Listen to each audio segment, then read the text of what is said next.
لكرة القدم. مشاهدينا الكرام، مهمة أفريقية تنتظرنا، وهذه هجمة درنيسية. أمجد بن عبدي، أمجد أمجد أمجد أمجد أمجد أمجد أمجد أمجد، هدف هدف هدف ولا أروع لأمجد بن عبدي. باغت الجميع وكرة رأسية، جول ولا أروع. جول لدارنس.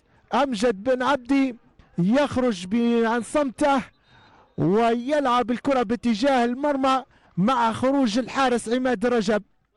خروج الحارس عماد رجب، وأمجد بن عبدي القادم من مدينة زوارة يسجل الهدف الأول لصالح فريق دارنس. ذكرت دارنس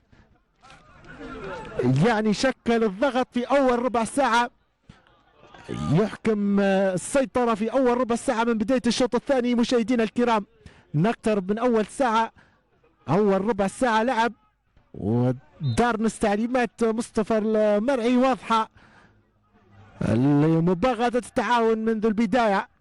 أمجد بن عبدي ينجح في إضافة الهدف. تعود الكرة